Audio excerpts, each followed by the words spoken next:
اعوذ باللہ السمیع العلیم من الشیطان الرجیم من حمزه ونفخه ونفثه بسم اللہ الرحمن الرحیم نوواں پارہ سورہ الاعراف نوواں پارہ سورہ الاعراف جو ہے اس کا یہ 19واں رکوع ہے اور نوواں پارہ جو ہے اس کا یہ 9واں رکوع ہے اور سورہ الاعراف جو ہے اس کی آیت نمبر 157 نمبر آیت جو ہے وہ جاری ہے۔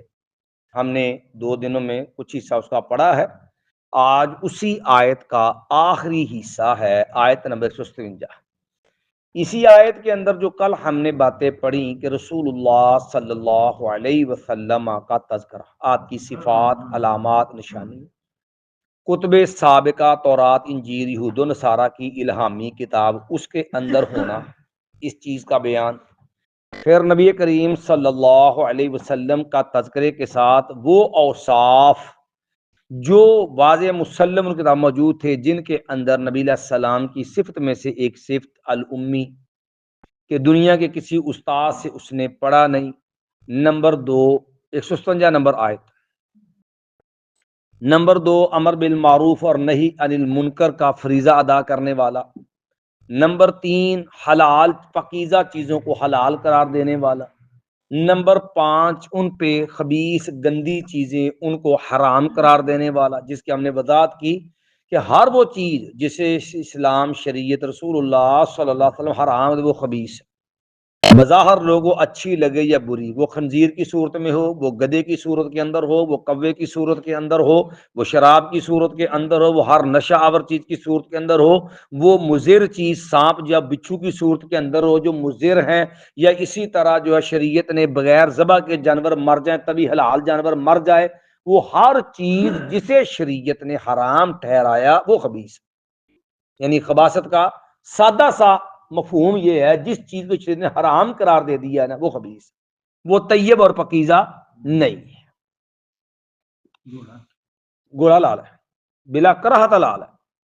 ہمارے ہاں تو برِ صغیر پاک و ہند میں گھوڑا نہ کھائے جانے کی بنیادی وجہ یہ ہے کہ ہمارے ہاں زیادہ تر غلبہ میں فقہ حنفی کا ہے، فقہ حنفی اور فقہ جعفری کا، جس بنیاد پر فقہ حنفی کے اندر امام ابو حنیفہ رحمہ اللہ کی طرف اس کی کراہت منسوب ہے، امام ابو حنیفہ اس کو مکروہ سمجھتے ہیں۔ مکروہ کی وجہ علت یہ بناتے ہیں کہ یہ سفری جہادی سواری ہے ایک، اللہ تعالیٰ نے فرمایا ترکبوها زی جو ہے لترکبوها وزینہ، یہ سواری اور خوبصورتی کے لیے، والبغال والحمیرہ، ٹھیک ہے جی، خچر گھوڑے وغیرہ۔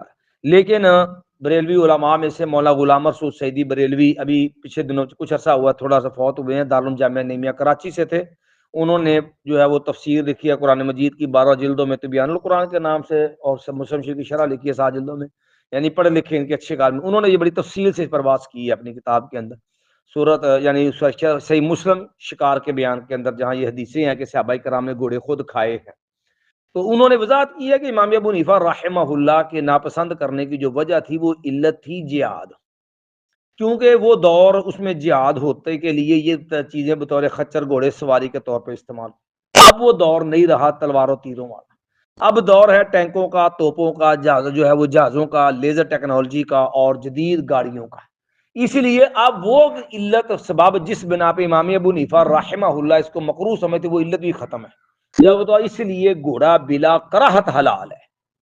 لیکن ہمارے عوام چونکہ عوام جاہل ہوتی ہے، تو جاہل عوام کے اندر ایک ایسا عمل جو اگرچہ شرعن جائز ہے لیکن فتنے کا باعث ہو تو اس میں عافیت یہ ہوتی ہے کہ اس کو چھوڑ دو، ورنہ آپ کی یہ جو روس سے ریاست آزاد ہوئی ہے نا، یوزبکستان، تاجکستان، یہاں آم کھاتے ہیں، وہاں آم کھایا جاتا ہے، یہ تو شرن تو اس میں کوئی قباحت ہے، ترکی میں بھی کھایا جاتا ہے، کیونکہ وہاں پر ان لوگوں میں شروع سے ایک چیز رائج ہے، اس لیے ان کے ہاں اس چیز میں کوئی ابا اور کراہت نہیں ہے، وہاں فتنے کا اندیشہ نہیں ہے۔ گھوڑا جب حلال ہے تو گھوڑی بھی حلال ہوئی، جب گھوڑی حلال ہوئی تو دودھ بھی حلال ہوا، جانور جو لال طیب ہے، تو جب طیب ہے تو پھر اس کا جس طرح اس کا گوشت کھانا لال ہے تو گوشت سے جو اس کا جو دودھ بننا ہے اسی سے اس کا، تو اس لیے اس کا دودھ بھی بلا کراہت لال ہے اس کا۔ لیکن ہمارے یہاں چونکہ یہ میں چمبی اور عجیب اس لیے محسوس ہوتی ہیں کہ ہمارے یہاں شروع لا سے اس کو ایک ممنوع جانور سمجھا گیا، تو اسی لیے فتنے کے پیش نظر ایسی چیزوں سے اجتناب ضروری ہوتا ہے. جیسے رسول اللہ صلی اللہ علیہ وسلم مکہ فتح کیا نا، تو اب بیت اللہ اپنی اصل بنا سے ہٹ کے ہے، حتیم والا حصہ کچھ بیت اللہ کا ہے جو مکے والوں نے چھوڑ دیا. نبی علیہ السلام نے مکہ فتح کرنے کے بعد ام المؤمنین عائشہ رضی اللہ عنہ سے فرمایا تھا، عائشہ رضی اللہ عنہ لولا قوموں کے حدیث عہد بالجاہل لہدمت الکعبہ، اگر یہ لوگ نئے نئے اسلام میں داخل نہ ہوئے ہوتے کہ تو میں کعبہ کو گرا دیتا اور اس کو اصل بنیادوں پہ کھڑا کر دیتا. لیکن خطرہ یہ لوگ نئے نئے مسلمان ہوئے ہیں تو نئے فتنے پر ان کعبہ بھی پسند نہیں آیا، انہوں بھی ڈھا کے تو لوگ فتنے کا شکار ہو. حالانکہ جائز آپ کر دیتے تو مسئلہ نہیں ہوتا، لیکن آپ نے ایک مسئلہ سمجھا دیا کہ معاملہ جو ہے چلو اس حد سے باہر تو نہیں ہے نا، اندر ہی ہے نا، تو اس لیے جو ہے ایک جائز کام ہے، لیکن آپ نے اس لیے اس سے اجتناب کیا کہ فتنہ نہ بن جائے. تو اس بنیاد پر فتنے کے اندیشے نظر یہ کام نہیں کرتے، کیونکہ یہ ہمارے مسئول ہیں، وہ ادھر کوئٹے میں رہتے تھے. تو اسی طرح گھوڑا تھا، کوئی زخمی ہو گیا تو انہوں نے کہا جی ان کو مار دیا. ان کو مارنا کہ ذبح کرو، کھا لینے. اس اللہ کے بندے نے وہ ذبح کروا دیا، لوگوں نے کھا لیا. پورے علاقے میں وہ طوفان بدتمیزی کھڑا ہوا کہ بالآخر جماعت کو اپنا مسئول وہاں سے بچا کے نکالنا پڑا کہ بندے مار نہ دینے. وجہ آپ کم از کم گراؤنڈ ریئلٹی تو دیکھیں نا، وہاں لوگوں کو شعور ہی نہیں ہے تو سیاپا بنوا دیا نا، معاملہ وہاں پھڑ کے وہ دعوت کا کام میں متاثر ہو جاتا ہے. ایک گھوڑا کھاندے جی یار، کسی نے تھوڑا پوچھنا لا لے کے رام اور نہ فتنے میں سیاپا بن جاتا عوام کی. اس لیے جو ہے اس شریعت نے جو اصول دیے اس چیز کو بھی ملبور ہونا چاہیے، فتنے سے بچنا چاہیے. تو بہرحال بات دور نہ نکل جائے. تو خبیث چیزیں ہر وہ جو شریعت حرام رکھا ہے وہ خبیث ہے، خواہ لوگوں کو اس کے اندر کتنے بھی فوائد نفع محسوس ہوں. بات چیزیں متبادر نفع والی ہوتی ہیں نا، لیکن میں نقصان بھی ہوتا ہے. لوگوں کی نظر نفع بھی ہوتی، نقصان بھی نہیں ہوتی. مثال پہ شراب ہے، مستی تو آتی ہے نا، یا پہ جا اسی طرح جوا ہے، جیک لگ جائے جیب تو بھر دی ہے نا. تو شریعت نے نفع مانا ہے کہ اس میں جو ہے اگرچہ لوگوں کا فائدہ ہے، لیکن وہ اثمہما اکبر من نفعہما، لیکن اگر آپ نفع اور نقصان کو کمپیئر کریں گے تو نقصان میں زیادہ، نفع کم ہے. تو شریعت نے اس چیز کو حرام قرار دے دیا، اسی لیے تو اس لیے وہ جو ہے شراب ہے تو خبیث میں جائے گی وہ بھی. اسی طرح خود ساختہ پابندیاں دین کے اندر، وہ سخت احکامات جو تھے اللہ نے وہ میں نرمی کر دی. نبی علیہ الصلوۃ والسلام کا یہ صفت تھی کہ وہ یہ سخت احکامات کے اندر لوگوں نے نبی علیہ السلام امت کے لیے شفیق ہونا. پھر اسی طرح خود ساختہ رسم و رواج رسم و رواج کی جو پابندیاں لوگوں نے اپنے اوپر توق ڈالے ہوئے ہیں، نبی وہ پابندیاں وہ رسم و رواج توڑنے کے لیے آیا، باپ دادا کے طریقے اور لوگوں کے رسم و رواج کو توڑے گا. اگلا اللہ کہا تھا لئی ہے. اب آ گیا کہ وہ لوگ جو اس نبی کے پیروی کرنے والے ہیں، یہ ہیں ان نبی کی خوبیاں، یہ نشانیاں جو یہودی صاحب بھی مانتے ہیں. قرآن نے وہ نبی کو بتایا تمہاری کتابوں میں یہ نشانیاں موجود ہیں. فَالَّذِينَ آمَنُوا بِهِ، پس وہ لوگ جو ایمان لے آئے اس پر، زبان سے بھی اقرار کیا کہ آپ اللہ کے رسول ہیں، دل میں بھی یقین ہے کہ آپ سچے رسول ہیں، اور اس کے مطابق عمل کردار بھی بتاتا ہے کہ یہ واقعتا نبی کو رسول اللہ مانتا ہے. کیونکہ ایمان کے لیے تین چیزیں درکار ہوتی ہیں: زبان سے اعلان، اقرار، اعتراف، دل میں تصدیق، یقین، اور اس کے مطابق عمل. ایک بھی جو کم ہو جائے تو ایمان ختم ہو جاتا ہے. زبان سے اقرار نہ ہو تو بندہ کافر ہے، اور اندروں بابا ماندہ ہی ہوئے. ہاں جیسے عقل تھا، کہنے لگا دن دور نہیں ہے، اگر میری ملاقات ہوگی نا، میں غسل تو قدم ہی ہے. اینا یقین سی سچ ہوندا، کہنے لگا اپنی رعایا کو، میں اگر اس نبی سے ملوں میں بڑا گرم جو استقبال بھی کروں گا، بالا غسل تو قدم ہی ہے، میں اس نبی کے پاؤں بھی دھوؤں گا جا کے. سپر پاور ہے. اور کہنے لگا تھا وہ دن دور نہیں ہے، واسا یملک موضع قدمی ہاتین، اے میرے تخت دا مالک بھی ہوئے گا. اس حد تک یقین ہے. لیکن کرسی دی ہلدی ویکھی ہے، پھسل گیا. زبان سے اعلان نہیں ہو، وہ یقین کی کرے ہوتے، کافر قرار پایا.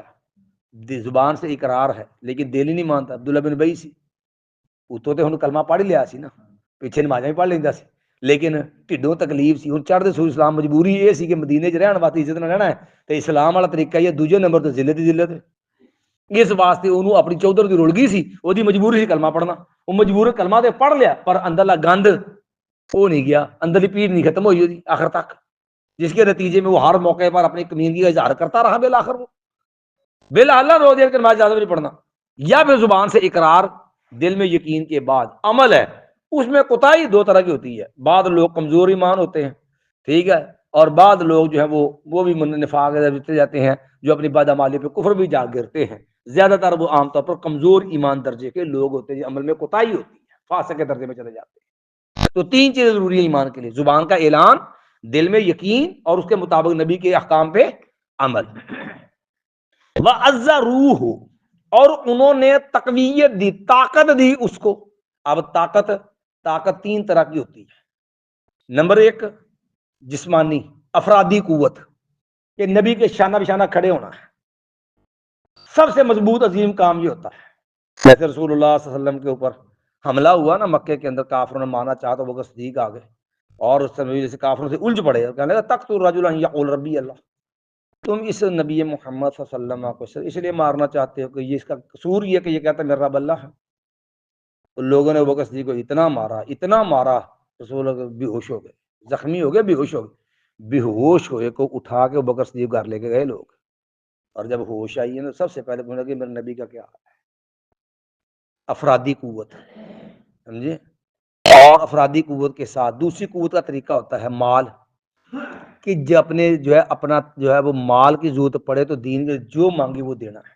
جس طرح بکر صدیق رضی اللہ تعالیٰ نے بھی مال دیا، جو مانگا پورے گھر کا بھی سامان اکٹھا کر لیا کر، یا رسول اللہ لے لیجیے۔ ماں خدیجہ رضی اللہ عنہ، کہ یا رسول اللہ میرا مال نہیں ہے، یہ آپ کا مال ہے، جہاں دل کرے خرچ کرے۔ خدیجہ کو مال نہیں چاہیے، یہ خدیجہ کا مال بھی آپ کا مال ہے، سارا مال ہے، خرچ کرو۔ باقی صحابہ کرام بھی تھے، سارا دن محنت کرتے، جو شام کو ملتا مزدوری آدھی رسول اللہ مانگا تھا، رسول اللہ کو لا کے دی، آدھی گھر بچوں کے لیے لے گئے۔ مال کے ساتھ تعاون ہوتا ہے۔ تیسرا ہوتا ہے جا افرادی قوت، مالی قوت، اور اسی کے اندر ایک ہوتی ہے اولاد کے ذریعے۔ اولاد کے اندر بھی تعاون کے لیے بھی، اولاد خدمت کے لیے بھی ہو سکتی ہے، اسلام خدمت کے لیے، نبی کے مشن خدمت کے لیے۔ جیسے انس رضی اللہ تعالیٰ نے، ماں ام سلیم بیوہ عورتیں ہیں، ایک ہی بچہ ہے، اور وہ بچہ بھی سہارا بننے قابل ہے، 10 سال کی عمر ہے، اور لا کے وہ بھی خدمت رسول میں دے دیا۔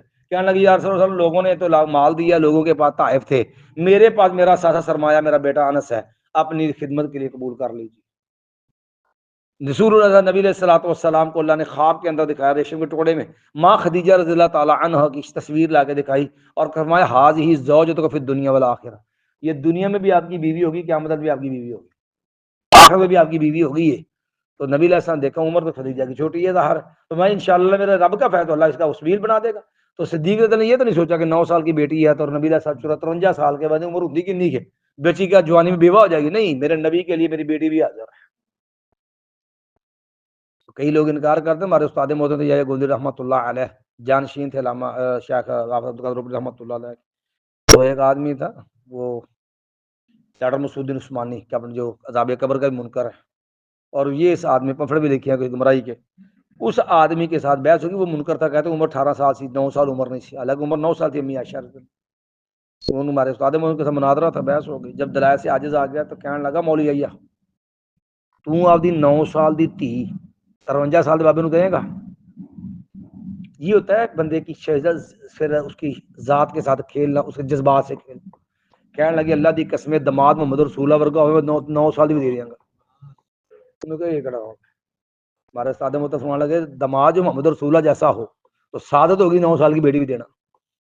وَعَزَّرُوهُ، اور انہوں نے قوت دی اس کو، وَنَصَرُوهُ، اور انہوں نے مدد کی اس کی، کہ زبان سے، جسم سے، مال سے، اولاد سے، جس طرح بھی اسلام کے لیے تعاون کی ضرورت پڑے وہ انہوں نے اس کا تعاون کیا نبی کا، اور صحابہ کرام اس کی عملی پریکٹیکلی مثال ہیں اس کی۔ اور تیسرا کام وَاتَّبَعُوا، صرف نبی کی ذات ہی نہیں، وَاتَّبَعُوا النُّورَ الَّذِي أُنزِلَ مَعَهُ، انہوں نے پیروی کی نور کی۔ کون سا نور؟ الَّذِي أُنزِلَ مَعَهُ، جو اس نبی کے ساتھ اتارا گیا۔ صرف یہ نہیں، نبی دی زلفاں دے تذکرے، نبی دے والاں دے تذکرے، ٹھیک ہے جی، تے نبی دے حسن دے میں لب کے لے آواں کہ تو سونا تیرے نال دا، ٹھیک ہے، تے نبی دا حسن بناؤن نوں تیار کوئی نہیں۔ اج جنے نات خاں چیک کر سب دیہڑی باز نے رگڑ کے بنائی ہوندی داڑھی، یا اوتے سر یا اس طرح منہ جا کالا کیتا ہوندا چھڑی، تے کی ہے لب نبی دے کی ثنا خان مصطفی، نبی دے سامنے لب کے لے سونا تے بھی تو نبی نو سونا ماندا ہے، کم از کم اپنا بوتھا تے نبی ورگا بناویں کہ نہیں؟ یہ منافقت نہیں کی، نبی دا حسن بیان کرنا، کیا کمال، تینوں اپنوں پسند ہی نہیں، تیری ذات دا رنگ ہی کوئی نہیں، تو اپنے برداشت نہیں کرتا، پسند ہی نہیں کرتا کہ میں اس طرح رنگیا جاواں، تو پھر صرف کاہدے واسطے؟ کاروبار واسطے، دیہڑی لاؤن واسطے؟ یہ ظلم نہیں ہے؟ کی عذر ہوئے گا اللہ دے ہاں کہ میں نے منہ منیا کہ نبی سونا ہے کوئی نہیں، اور نبی دی زلفاں دے تذکرے، نبی دی داڑھی دے تذکرے، نبی دے حسن تذکرے، تے مینوں رنگ ہی پسند نہیں۔ تو نور کیا ہے؟ اب اللہ نے یہ بتا دیا، نور نبی کی ذات نہیں ہے، نبی پہ آنے والا قرآن ہے۔ سورۃ تغابن میں اللہ نے کہا نا وجہ آمنو جو ہے واتبعوا النور اللہ، یہاں کا نا واتبعوا پیروی کی النور الذی انزل معہ، تو دوسری جگہ فرمایا آمنوا باللہ ورسولہ ہی، سورۃ تغابن میں اللہ پہ ایمان لاؤ، اس کے رسول پہ ایمان، والنور الذی جو ہے واتبعوا النور الذی انزل معہ، جو نبی پہ ہم نے اتارا نور نا، اس پہ بھی ایمان لے کے آؤ۔ تو نور قرآن ہے، آسمانی الہامی کتاب ہے۔ آپ قرآن مجید میں لفظ نور لے لینا، اور جہاں جہاں نور کا لفظ ذکر بیان ہوا نا، وہ مقامات جمع کا لے، سمجھنے کا طریقہ قرآن کو آپ دیکھیں گے، توراہ فیہ ھدی و نور، اللہ نے انجیل کا ذکر کیا فیہ ھدی و نور، نبی کی تعلیمات ہیں نور اسلام۔ اللہ نے اس لیے کہا نا کہ نبی کی مثال جو ہے سراج منیرہ، روشن چراغ۔ تو چراغ جو ہوتا ہے وہ بازار مٹی کا ہے، اور اس کے اندر لائٹ کیا ہے؟ وہ روشنی جو ہوتی ہے، لائٹ وہ کیا جو اس سے لائٹ نکلتی وہ کیا ہوتی ہے؟ وہ نور ہوتا ہے۔ نبی اگرچہ انسانوں کا انسان ہے، لیکن اس کی زبان سے نکلنے والی تعلیمات اور کلمات وہ کیا ہے؟ وہ نور ہے، سمجھے؟ اس لیے ہمارے ہاں یہ جو ایک الگ ہی سیاپا بنا دیتے ہیں، جو صوفیاء والا گمراہ نظریہ کہ نبی علیہ السلام کی ذات نور تھی، نبی علیہ السلام بشر تھے، انسان تھے، لیکن افضل البشر، سید البشر، بشروں کے بھی سردار، پوری کائنات کے بشر بھی بشر میں آپ کے مقابل نہیں ہے، انسانوں میں سے تھے، آپ کے ماں باپ تھے، ننھیال تھے، دودھیال تھے، اولاد تھی رسول اللہ کی، بھوک لگ رہی تھی نبی علیہ السلام کو، زخم لگے نبی صلی اللہ علیہ وسلم کو، نبی اللہ پیدا ہوئے تھے، رسول اللہ صلی اللہ علیہ وسلم کو موت آئی ہے، وہ سارے اوصاف رسول اللہ صلی اللہ علیہ وسلم کون سے ہیں؟ انسانی ہے۔ اور اللہ نے باقاعدہ نفی کی ہے، نور ہونے کی نفی آپ سے کی ہے۔ آپ صلی اللہ علیہ وسلم سے نور لیا، اللہ نے فرمایا لو کان فیہما جو ہے ملائکۃ یمشون مطمئنین، اگر زمین میں نوری بستے ہوندے نا لنزلنا علیہم من السماء ملکا رسولا، ایسا نبی کے رسول ہے ہونا، جب رہنے والے خاکی انسان ہے تو پھر انسانوں میں بھیجا نا ہم نے رسول بھی۔ تو نور پہ ایمان لاؤ جو اس کے ساتھ اتارا گیا، اس لیے جس طرح نبی کو ماننا فرض ہے، نبی پہ آنے والی وحی جو ہے اس کو ماننا بھی فرض ہے۔ لیکن ماننی کیسے ہے؟ اب نور پہ ایمان آئے گا کیسے، یہ بھی سمجھنے والی بات ہے۔ یہاں بھی رسول لوگ بڑا ظلم کر جاتے ہیں۔ اب قرآن نے یہ طریقہ سکھایا نور پہ عمل کا کہ نہیں سکھایا؟ وہ نہیں، سانو قرآن کافی ہے، اور چھوڑو جی تیسری گل، وہ قرآن کس نے سکھایا؟ اللہ نے رسول اللہ صلی اللہ علیہ وسلم کے وصف بیان کیے قرآن میں کئی مقامات، یعلمہم الکتاب والحکمہ۔ قرآن سکھاتا کون ہے؟ نبی خالی قرآن دے کے چلا، جیسے ڈاکے تمہیں خط دے کے چلا جاتا ہے، یا بھاجی تہاڈا لیٹر آیا جی آپ پڑھ لیا جی، تسی پڑھو نہ پڑھو تسی تہاڈا کام جانے۔ نبی کی حیثیت ڈاکیے کی نہیں ہے، نبی کی حیثیت معلم کتاب، اسوہ کتاب کی ہے، کہ نبی اس کتاب کا رول ماڈل ہے اور باقاعدہ مربی اور استاد ہے۔ کتاب کو ایمان کا تقاضا ہے، قرآن اس طرح پڑھو، اس طرح مانو جیسے نبی نے منوایا ہے، نبی نے سکھایا ہے، نبی تعلیم دے کے گیا ہے۔ قرآن کے اندر الفاظ قرآن کے ہوں گے، اس کی عملی تصویر رسول اللہ کی ذات ہوگی۔ خوبی ہے تو رسول اللہ کی ذات میں دیکھو کہ نبی علیہ السلام اس کا رنگ کیسا تھا، نبی نے اس کا مطلب کیا بیان کیا ہے۔ نبی صرف خالی قرآن دینے نہیں آیا، ڈاکیا نہیں تھا۔ لوگ کہتے سانو قرآن کا بھی دے چھڈو، وہ نبی کے منصب کے منکر ہیں، منصب رسالت کے۔ وہ نبی کو یاذ باللہ کہ ڈاکی جی سی دیتے ہیں کہ جیسے سانو خط دے گیا جی تسی جانو تہاڈا لیٹر جانے، ڈاکے وچوں فارغ ہے۔ نبی کو اس انداز فارغ کرنا بھی کفر ہے۔ نبی کو اللہ نے معلم قرآن بنا کے بھیجا ہے۔ کوئی اس نور پہ ایمان کا تقاضا، نبی کی تعلیمات کے مطابق قرآن پڑھو گے ہدایت ملے گی، ورنہ پڑھو گے قرآن گمراہ ہو جاؤ گے۔ فرمایا اولئک ھم المفلحون، یہ لوگ جو نبی کا پہ ایمان لائے، نبی کو تقویت قوت دی، اور نبی کی ہر طرح سے مدد کی، اور نبی کی مدد کرنے کے ساتھ ساتھ نبی کی شریعت پہ وحی پر ایمان رکھتے ہیں، اولئک ھم المفلحون، وہی لوگ کامیاب ہیں۔ اب پیچھے ذکر کن کا ہے کہ جو ہے یجدونہ مکتوبا عندہم فی التوراۃ انجیل، یہ نبی جس کی یہ شان خوبیاں صفات بیان ہوئی، اس نبی کو وہ لکھا ہوا پاتے ہیں اپنی کتاب میں، تورات میں، انجیل میں.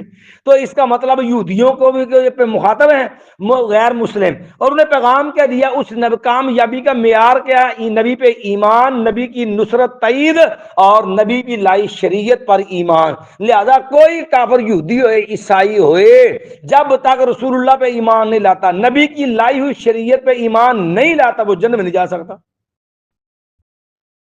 یہ ہمارے آج جتنے متجددین ہے نا، یہ غامدی اینڈ کمپنی، تو وہ بات کہتے غلط معنی کرتے قرآن کی سورہ بقرہ کی ایت سے. ٹھیک ہے جی، کہ جو ان الذین آمنوا والذین کفروا والسابئین، کہ جو سبائی ہے، من آمن باللہ والیوم الاخر، اللہ کے آخر ایمان لے آیا وہ لوگ کامیاب ہے. وہاں رسالت کا ذکر نہیں ہے. اور بھئی اگر وہاں رسالت پہ ایمان کا ذکر نہیں ہے تو اللہ کے بندو جو قرآن میں واضح آتے محمد رسول اللہ، وہ کدھر جائیں گی؟ جن میں واضح حکم ہے ایمان لانے کا، آمر باللہ ورسولہ والنور الذی انزلنا، ایمان لو اللہ پہ، اللہ کے رسول پہ جو نور اتارا اس پہ، جس میں حکم دیا، انہیں تو کس کھاتے میں ڈالنا ہے. یہ جتنا متجددین کا گروہ ہے نا، غامدی اینڈ کمپنی، یہ بدبخت، یہ دل دادا اسلام سے بڑھ کے یہ یہود و نصارہ کے ہمدرد ہیں. بڑی پریشانی کی تھی، او جنت نہ ٹور جانا، آپ خود چل جانا پیچھے نہ دے کہ جی ان پہ نبی پہ ایمان لانا ضروری نہیں ہے، نہ وہ نہیں بھی ایمان لاتے وہ جنت میں جائیں گے وہ سارے.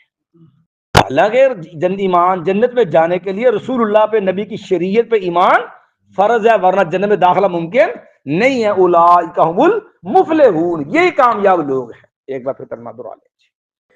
فرمایا الذین یتبعون الرسول النبی الامی، وہ لوگ جو پیروی کرتے ہیں رسول نبی امی کی، جو رسول بھی ہے، نبی بھی ہے، امی بھی ہے. الذی یجدونہ مکتوبا عندہم فی التوراۃ والانجیل، جسے وہ پاتے ہیں لکھا ہوا اپنے پاس تورات میں اور انجیل میں. یأمرہم بالمعروف، وہ حکم دیتا ہے ان کو نیکی کا، وینہاہم عن المنکر، وہ روکتا ہے ان کو برائی سے، ویحل لہم الطیبات، وہ حلال کر دیتا ان کے لیے پاکیزہ چیزیں، ویحرم علیہم الخبائث، اور وہ حرام قرار دیتا ہے ان پہ گندی چیزیں، خبیث چیزیں، ویضع عنہم اسرہم، اور وہ خطا اتارتا ہے ان سے جو ہے ان کے بوجھ، وہ سخت احکام ان میں ان کے لیے نرمی شفقت کا احکام، والاغلال التی، اور وہ طوق جو ان کے اوپر ہیں وہ بھی ختم، وہ رسم و رواج کی پابندیاں، وہ رسم و رواج کی جو وہ شدت جو اپنے خود ساختہ یعنی پابندیاں جو ڈالی ہوئی ہیں ان کو بھی ختم کرتا ہے. فالذین آمنوا بہ، پس وہ لوگ جو ایمان لے آئے اس پر، وعزروہ، انہوں نے اس کو قوت دی، طاقت دی، ونصروہ، اور انہوں نے مدد کی اس کی، واتبعوا النور الذی انزل معہ، اور وہ انہوں نے پیروی کی نور کی، وہ نور جو اتارا گیا اس کے ساتھ. مایا اولئک هم المفلحون، وہی لوگ ہیں جو کامیاب ہونے والے، فلاح پانے والے ہیں. سبحان بحمدک، اشہد ان لا الہ الا انت، استغفرک و اتوب